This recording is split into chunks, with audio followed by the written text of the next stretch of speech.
മുൻ Devikulam MLA. S. Rajendran ബി.ജെ.പിയിലേക്കെന്ന സൂചന. BJP സംസ്ഥാന പ്രസിഡന്റിനെ കണ്ടുവെന്നും ഇതുമായി ബന്ധപ്പെട്ട ചർച്ചകൾ നടന്നുവെന്നും എസ്. രാജേന്ദ്രൻ മൂന്നാറിൽ പറഞ്ഞു.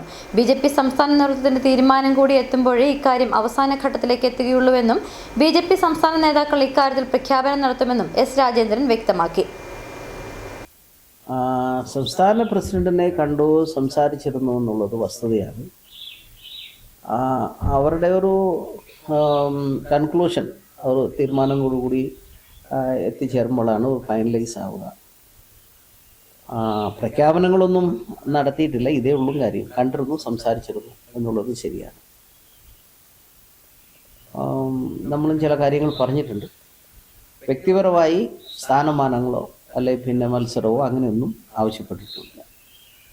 ഞാൻ സംസാരിച്ചിരുന്നു എന്നുള്ളത് ശരിയാണ്, സംസാരിച്ചിട്ടുണ്ട്. ഇല്ലില്ല, ഞാൻ മത്സരിക്കാൻ ഉദ്ദേശിച്ചിട്ടില്ല. മത്സരം നേരത്തെയും പണ്ടും അങ്ങനെയൊക്കെ തന്നെ. നേരത്തെ 2016 ഞാൻ ഒഴിവാക്കാമെന്ന് പറഞ്ഞതാണ്. പിന്നെ ചില സാഹചര്യങ്ങളിൽ ചിലത് വന്നുപോയി. നമ്മളിപ്പോൾ അതിലേക്കൊന്നും കടക്കുന്നില്ല. എന്നാലും വ്യക്തിപരമായി ഒരു നേട്ടത്തിനോ ഒരു തെരഞ്ഞെടുപ്പിന് വേണ്ടിയോ സ്ഥാനമാനത്തിന് വേണ്ടിയോ പ്രവേശനം ആഗ്രഹിക്കുന്നു.